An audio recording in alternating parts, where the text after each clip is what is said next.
Broadcasting live on YouTube, Facebook, and X. Here's your host, Andrew Romanella. Okay? Like, just get the hell out of here. Nobody cares what you think if you're not a Mets fan.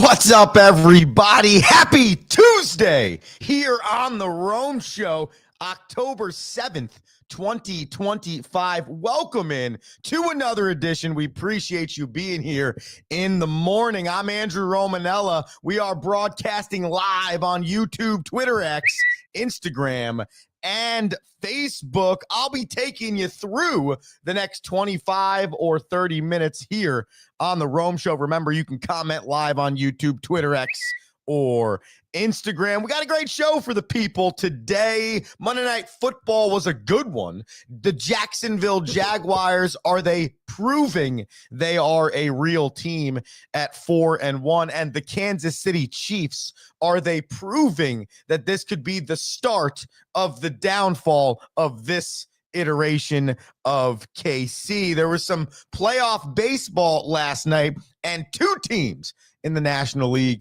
took 2-0 series leads. I got my first official 2025 Rome top 5 teams in the National Football League. I will give you that. And then we got some news on the ice and on the hardwood as we get geared up for the National Hockey League and the National Basketball Association regular seasons to get started in the coming days. Before we start talking about all of these things, we remind you to comment live. Give us your thoughts, youtube.com/the Romanellas. That's youtube.com/the Romanellas. Hit that subscribe button, people. It's beneficial to all of us.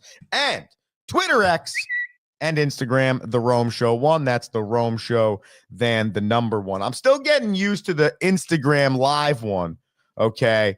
Here's how Instagram Live works. It's on a completely separate screen, though I am streaming to all 4 places through the same platform. So think about an internet browser, and on one tab of the internet browser has the whole main setup of The Rome Show, okay? And then the secondary tab says Instagram, and you click into it, and it's Instagram Live. So if I've missed your Instagram Live comments, as a few people have told me over the last few weeks, we are just getting used to this new Instagram Live thing, and we'll get there. YouTube, however, Twitter X, however, they come directly into the main screen I'm on. That is why you must subscribe in all 3 locations. Finally, Facebook, The Rome Show. All right. Last night, the Jacksonville Jaguars defeated the Kansas City Chiefs by a score of 31-28. Trevor Lawrence made quite possibly one of the craziest touchdowns towards the end of that game after the Kansas City Chiefs committed an atrocious penalty that cost them a lot of yards and gave Jacksonville the chance within the 5 to score to take the lead with 30 seconds left in the ballgame. Trevor Lawrence steps back, stumbles over his own feet, falls down, stands up, somehow doesn't get sacked, and runs it into the end zone for a touchdown. Okay? Thus giving the Jaguars the lead, thus giving Jacksonville essentially a victory at home versus the Kansas City Chiefs. Arguably the best team, most consistent team over the last 10 years in the National Football League. There's no denying that the Kansas City Chiefs, Patrick Mahomes, Andy Reid, Travis Kelce, started back in the day with Alex Smith There's no denying they have done the best job taking over for what was the New England Patriots from 2000 to about 2018. And I'm not saying that one game, one play, one season, even 5 weeks of a 2-3 football team is at all the demise of one of the best teams I've seen in my lifetime over the course of the last 6 to 8 seasons. And that's a fact. Some of the best tight end play, some of the best quarterback play, some of the best head coaching. But the Jacksonville Jaguars have not beat the Kansas City Chiefs since 2009. And last night, Liam Cohen, Trevor Lawrence, ETN, and the gang changed that.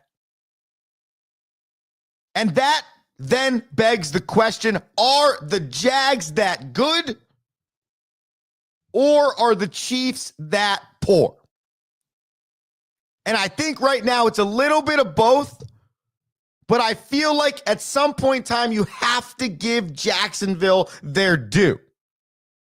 And it's less about Travis Hunter, who, congratulations to him, became the first player, I think, ever, maybe, I don't know, at least since I've ever seen, start on both sides of the football. Finally got his name called a little bit more last night. That's probably good for that offense. Okay. ETN running the rock. 49 rushing yards. Trevor Lawrence running the rock, 54 rushing yards, 109 total on the ground, 2 TDs for the Jags. But that defense is legitimate. The Jacksonville Jags defense, quietly, by the way, could be the best defense in the league. Third in points given up per game at 18. Fourth in rushing defense at 82.8 yards per game. If you can stop the run at that type of clip, you're in a really good place. Think about the teams that are the top 5 in the National Football League right now in rushing yards allowed per game. The Browns, 70.3. And I think that's why we're all so disturbed about how poor they are offensively as a franchise, because they've always had this legitimate of a defense. The Patriots, 77.5, 3-2, just defeated the undefeated Bills. The Packers, 77.5. Though it's been a rough sledge the last 2 weeks, believe they're going to be a great defense. Believe they're going to be a good team, because they are. That they are. The Buccaneers, 85, 4-1, top of their division. Okay? What you can do in the trenches matters. The Miami Dolphins are getting gashed right now in the run game. Bottom 5 in the league. 2 straight games of 150 plus. But that one was over 200. Rico Dowdle was over 200 on his own. You cannot win football games if you cannot stop the run. Heck, you can't win football games if you can't run. If you cannot run the rock or stop the running of the rock, you cannot win football games in the National Football League. And so as I'm sitting there last night and I'm saying, the Jags, 18 points per game, 82 rush yards per game, best turnover margin in the league at +9. Top 6 red zone defense. We talked about that going into the game last night on the Rome Show evening Monday spectacular. The Jacksonville Jaguars might be real, and I don't want to believe it. I was the first person on this air crushing Liam Cohen when he took that job. But you cannot deny, after that victory last night, that you have to start believing a little bit that this is a good enough team. Last thought here on this game, the Chiefs got to clean up their penalty issues. And by the way, that is a problem at point blank period for bad teams. You ever notice that? When we talk about bad teams, they're always the most penalized team in the game. 12 penalties last night. for the Kansas City Chiefs comparative to the 4 from Jacksonville. You cannot shoot yourself in the foot in the National Football League, and that's exactly what KC did last night. Jacksonville improving to 4-1.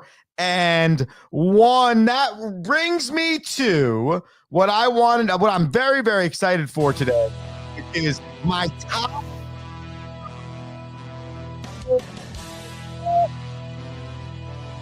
after 5 weeks of the season. Here we go. Number 5. All right, your 5th team is the aforementioned Jacksonville Jaguars, ladies and gentlemen. Why? Because of the defense that we have been talking about. Listen, I understand they gave up 28 last night to the Chiefs, and I understand that 14 of those were in the 4th quarter, but Trevor Lawrence threw a bad pick that put the Chiefs essentially in the red zone that allowed them to score that touchdown, and it's the Kansas City Chiefs and Patrick Mahomes. I don't care what weapons he doesn't or he does have, the man is going to score points. Long term, the numbers show this is a legitimate defense in Jacksonville, though I don't know if Trevor Lawrence can win a Super Bowl. Though I don't know, though the pieces are there, if that offense is good enough. The defense of that team is good enough right now, at least for me. So they are my number 5 team in the National Football League. We continue. Numero 4. Indiana Jones, his sidekick Jonathan Taylor, and the Indianapolis Colts. They are my number 4 team in the National Football League right now. You might say to me, why? And I'm going to say this. This is, I feel like, one of the most consistent teams through the first 5 weeks. That's why I feel really good about putting them in this top 5. Their offenses look consistent. Their defense, for the most part, has looked consistent. Their special teams have looked consistent. And hey, that's not 100% consistency, okay, people? But it's consistency enough. And when you're looking at a lot of these teams right now in the National Football League, there's not consistency. There's no one that's consistent. I really feel like there might be, and I'm probably wrong on this list to a lot of people, but I'm looking at that from this Indianapolis Colts team. If you go back to their one loss, Daniel Jones handles the football a little bit better, they probably win that game, okay? But you could say that about every team. We just said that about Jacksonville as to why KC scored a touchdown, because Trevor Lawrence turned the football over. That's the game, okay? And I don't know many quarterbacks that go a full year with 0 interceptions. I got Indiana Jones. Numero 4. And his quest for a winning season as number 3 on my Rome's top 5 list. We continue. 3. That was number 4, excuse me. This is number 3. And that goes to the Tampa Bay Buccaneers. Why, you may say? Because Baker Mayfield's 4th in the league in passing yards at 1283. And I think he is one of the most clutch quarterbacks in the league, okay, when it comes to bringing his team back or being tight game in the 4th quarter or needing to put a team away or needing 3, whatever it is. Baker Mayfield has now shown, at least in Tampa Bay with Todd Bowles, Emeka Egbuka, Mike Evans, and this offense, Bucky Irving, though he was hurt, so's Mike Evans. You get what I'm saying? It's really fit for Baker Mayfield. And this Buccaneers team is good. And they're hurt. And they travel and they win. They win at home. They win tight games. They win blowout games. They're a pretty good defense too. They're not great. Not great defense, right? But they're a really great offense. And I would say this is going to end up being a top 5 offense in the league once all 17 weeks of the season are done. So I want the Buccaneers 3 as my 3rd best team in the National Football League. We got 2 more for you here. And here we go. Number 2. It's the Buffalo Bills, okay? They lost a football game, ladies and gentlemen. There's been one team in the National Football League in the history of the National Football League to go undefeated throughout the entire season. And by the way, if you would have told me that on the schedule for the Bills, the team that would beat them first if it wasn't the Ravens week 1, it probably would have been the Patriots week 5. Vrabel or no Vrabel, New England versus Buffalo is going to produce a game that could be a win or a loss either way. I mean, heck, Miami and Buffalo in the AFC East also produces that. That's just interdivision football. That's just AFC East football. So I'm not surprised that a Mike Vrabel-led football team who's really good at stopping the run really made Buffalo one-dimensional. Buffalo, by the way, as a team, is rushing the rock at nearly 154 yards a game right now. So to be shut down like that by the opposing team is tough. You become one-dimensional. Sometimes you don't know how to make that adjustment. It happened. They get kicked in the teeth the first time. Doesn't mean I'm taking them off my top 5 long-term. Josh Allen, Cook, and the boys are going to be elite. By the way, I have to show you something here, but I'll pull it up. I went on last night and I looked at NFL's next gen stats, okay? And I found some of the statistics from some of the routes and the passing game, and it's a pretty cool. I suggest if you're interested in like why did this wide receiver run these routes, or what is this our wide receiver doing, or how far down the field is our quarterback throwing the rock, check out this Patrick Mahomes chart from last night. That'll show you his completions comparative to the line of scrimmage, his incompletions, his touchdowns, right? Pretty sick, okay? I pulled it up for Patty Mahomes, and I'll show you my next one here in a second. That's our number 2 team. That would be the Buffalo Bills. Number two. All right. I feel like there's really only right now one true number 1 team in the National Football League. And for me, Number 1. Uno. goes to the Detroit Lions. Listen, man, week 1 is an anomaly. Week 1 is all BS. Okay. Week 1, I think, is a liar when it comes to how good or how bad a football team is. Hell, I might even tell you that weeks 3 and 4 and 5 could even tell you that. But the Lions are back to their old ways from 2024 of scoring 34.8 points per game. The offense is legitimate. I feel like they got weapons coming out of their ears. And the difference this year, though, they're not the best defense in the league. They're only giving up 22 a game, and it does not look like they are we're going to get gashed on some days defense. We'll see how that plays long term. We'll see how the injuries play out. Another thing, as I just mentioned, the NFL Next Gen stats. Oop, that's Patrick Mahomes again. Check out over the last 4 games for Amon-Ra St. Brown, okay? And if you're wondering, how do other teams lose this man all the time? I don't understand. If he's the best receiver on the field, how does he have 8 receptions, 7 receptions, 7 receptions, 9 receptions, and on that same screen, you're looking at 6 touchdowns? Well, here's why. If you take a look at the route running that the Detroit Lions are putting Amon-Ra St. Brown in, there's so little routes on this thing that are identical. It's almost impossible to guard this man, to figure out where he is. They're putting people in movement all over the place, trying to hide him, trying to decoy him. So the first thing is they do a fantastic job of moving this man around. But kudos to Amon-Ra, because the fact that you are that good and you essentially have every play in the playbook in your back pocket, every route on the route tree you can run. Yeah, I could see why it's almost impossible to guard this man. The Lions. Number 1.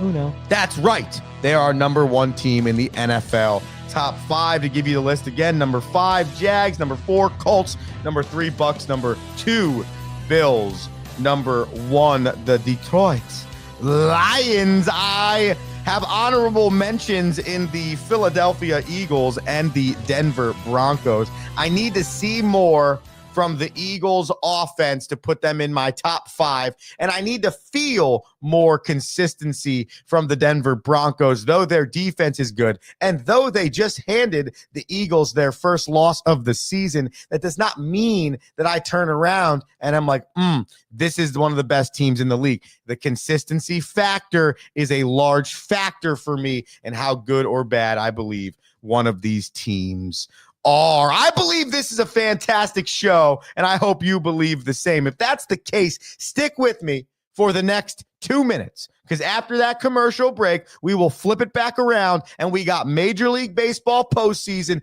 And did you know LeBron James will be making a decision number 2 today at noon? If you didn't, saddle up, because we're going to try and guess as to what it could be here on the Rome Show on a Tuesday. Andrew Romanella back after this.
Woo! What's up, everybody? The Rome Show. Broadcasting live on youtube.com/The Romanellas. Twitter X and Instagram Live. The Rome Show 1. That's The Rome Show, then the number 1. Facebook.com. The Rome Show. Hope you're enjoying this Tuesday show with us. We're enjoying it with you. I know a lot of you at home are asking, where the hell's Rocky? I know. Where the hell is Rocky? I don't know. He's floating around somewhere in Western New York. We'll have to figure out where he is. But I can't handle this 2 Rocky Romanellas. yeah, 2 Rocky Romanellas. So maybe we'll get the other one on. No, that's his goal horn. Thinking Tostitos Fiesta Bowl. Yeah, so we miss him. We talked to him yesterday. We'll figure out if we can get him back on. It's big. It's big. It's hockey season. Okay, it's hockey season. And that matters. Which brings us to the final segment of the show today on a Tuesday. It's the Tuesday topics. All the other sports going on, and we want to bring you around, starting with Major League Baseball's postseason. Last night, 2 National League teams took the lead in their series. The Dodgers 4-3 against the Philadelphia Phillies. Blake Snell got the victory on the hill for the Dodgers. 6 innings pitched, 1 hit, 9 Ks, 4 walks. Okay, so outside of the players offensively that you know exist on this team, and I just need to list off 3 for you to know who I'm talking about: Shohei Ohtani, Mookie Betts, and Freddie Freeman. Okay, I don't got to go anywhere farther than that. But then you got a guy in Blake Snell, former Cy Young Award winner, who can come out and give you a 1-hit performance in 6 innings on the road. On the road. In a different time zone. That is unbelievable. And the Dodgers are just so good. But the Phillies, they didn't go down without a fight, because the Dodgers scored 4 in the top of the 6th. Okay. And by the way, the first run of the game that broke it open for the Dodgers was a ground ball to short, infield in, throw home, safe. And then the next single scores 2. What an aggressive and great play by the Los Angeles Dodgers. Down ball read at third base. That is electric stuff. So the Phillies, though, they didn't stop fighting, and they score 1 in the 8th, 2 in the 9th. Unfortunately, not enough, as I believe it was Roki Sasaki closes the door for the Dodgers, who now go home Tomorrow, game 3, with a chance to close out the series and head back to the NLCS. What a dynasty you're watching in Los Angeles. For the Phillies, the offense just can't get going here. It's understandable, though, because on game 1, you face Shohei Ohtani on the hill, and in game 2, you face Blake Snell. And that is what happens in the postseason. There's no more Miami Marlins, Colorado Rockies, Chicago White Sox, Minnesota Twins. There's no more of that. It's all the big dogs, the best in the league. And when you look around and you have a Los Angeles team, a Philadelphia team, and a New York team, a Chicago team, you know that those names are going to be big. And there's going to be some dogs. And that is what Philly's running into right now. We'll see if they can extend that series tomorrow. The Milwaukee Brewers, they defeated the Cubbies 7-3 last night. What an offensive showdown. Both teams scored 3 runs in the first inning. How you doing? Cubs start the game with a 3 spot.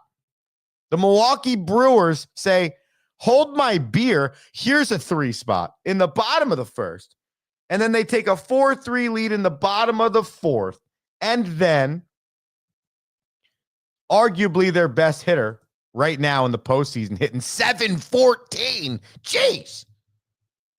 Jackson Chourio does this.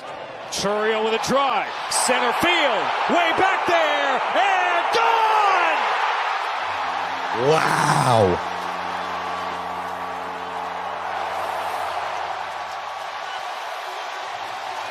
Oh, yeah, the excitement's off the charts.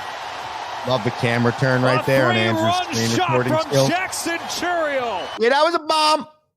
And that's all the Brewers needed. 7-3. They go up 2-0. And I've been talking about this. Now, Yelich said it the other day about how this team's kind of underdog-ish and no one expected them to be there. And, you know, no one thought they would win their division. And I agree with all of those things. Though they are arguably the best team in baseball going into the postseason, not named Los Angeles Dodgers. Really, no one expected the Brewers to be here or as good as they are.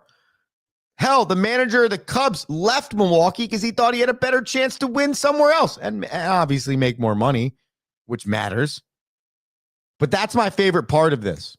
Outside of the fact that I truly enjoy the Brewers from top down, we had a conversation about this team calling themselves like Milwaukee Community College or something like that because they almost present themselves like a college team the way they operate. They're young. At the end of the day, my favorite part of this is, besides watching that, getting a chance to stick it to your former manager, a guy that left while you were good. It's not like you were bad. You were good. And he decided to go to the Chicago Cubs. So there's your MLB postseason update. If you were wondering, tonight, the New York Yankees look to stay alive. Down 0-2. They're the late game against Toronto in the Bronx, 8:08 p.m. The early game, the kicker, is a tied series, the only tied series we have right now. Seattle at Detroit. For the Tigers, you have Jack Flaherty on the mound. And for Seattle, you have Logan Gilbert, Shane Bieber for the Toronto Blue Jays, and Carlos Rodon for the New York Yankees. In hockey, if you were wondering, Connor McDavid is the best player in the National Hockey League. Connor McDavid is also $25 million richer. Yeah, that's worth the goal horn. 2-year, $25 million extension signed by Connor McDavid to stay with the Edmonton Oilers. This is on the heels of the Oilers also signing Jake Wallman, the defenseman who they traded for from San Jose last year, to a 7-year, $49 million extension. Edmonton, just as a friendly reminder as we get going here for hockey season, has made the Stanley Cup Finals 2 straight seasons and has lost to the Florida Panthers 2 straight seasons. So obviously the first thing you should do is lock up, as he goes to the last year of his contract, the best player in the National Hockey League, 5-time scoring title champion, 3-time Hart Trophy, only the second player in the NHL ever to receive the Conn Smythe MVP of the Stanley Cup Finals while losing the Stanley Cup Finals. Connor McDavid's got 1,082 points in 712 games, 361 goals. You ever want to have an way too hot take-ish conversation about Ovechkin's new goal record? That way too early conversation should start with Connor McDavid. Good on Edmonton, continuing to show their fan base and continuing to show their locker room. They're committed to getting not only back to the Stanley Cup final, but possibly, if not being able to host a Stanley Cup final. Staying in the hockey leagues, the Boston Bruins are going to retire longtime defenseman Zdeno Chara's number 33 in January. Zdeno Chara was arguably the largest person I've ever watched play the game of hockey. He played for 14 years with the Boston Bruins, bringing them to 3 Stanley Cups, winning one of those Stanley Cups. One of the best defensemen, I'm sure you could imagine, very physical defenseman, had like the hardest slap shot in the league for like forever. It used to be so fun watching him do the NHL All-Star game and doing the slap shot and see how hard he could get it. Ridiculous. So good on Boston retiring Zdeno Chara's number 33. He's like the 13th, 12th or something like that dude in the history of the franchise to be retired. Finally, you saw the video as we went to commercial break. Here it is again up on your screen. LeBron cryptically puts this video up on his Instagram yesterday. Let's have a real, or on Twitter, let's have a real conversation here. It should be pretty easy. He's retiring, right? He's retiring. Like at the end of the year, he's going to retire. And he wants the swan song, Derek Jeter retirement. And no one's surprised by that. No one is surprised that LeBron James wants to relish in some LeBron James while he retires. I mean, hell, Michael Jordan retired like 7 times and you didn't even know it. 4 of them, probably. To play like 9 different sports, but he still came back, was the best guy in the league. Then he retired again. Then he came back as a wizard. Like what? But here with LeBron, it's got to be a show. So not only could he not just hold a press conference and come out and say, I just want to let everyone know the 23rd season in the NBA is going to be my final season. I'm really thankful for my time. I am so excited for this final stretch. Can't wait to retire as a Laker. Let's dance, right? No. Let's do a whole production. We'll do a little decision number 2 pre-post, and then we're all going to tune in at noon on a Tuesday, LeBron. Okay, noon on a Tuesday to find out that what, and if it's something else, again, what are we doing here? I just don't understand. Like, I don't care, man. Like, I care from the point of like, oh, okay, LeBron's retiring at the end of the year. All right, that's interesting stuff. Okay, man, it's kind of crazy to think I've watched his entire 23-year career. Holy F, right? No, I care that way. I don't care anything else. I don't need to spend time today turning my television on and being like, ooh, what's LeBron's decision later? Just have a press conference like every other athlete and coach in America. That's all I'm asking. So we'll see. You got about 3 hours and 13 minutes, 4 hours and 13 minutes, 4 hours and 13 minutes till LeBron's decision number 2. You got about 13 seconds till the end of the Rome Show. We hope you enjoyed it today, ladies and gentlemen. We always have a blast with you, the people. Subscribe on YouTube, youtube.com/The Romanellas, Twitter X, and Instagram, The Rome Show 1, Facebook, The Rome Show. Back on Wednesday, it's Hump Day. We love Hump Day. Hump Day headlines, you know the drill. See you tomorrow morning. Andrew Romanella. Peace! Thank you for listening.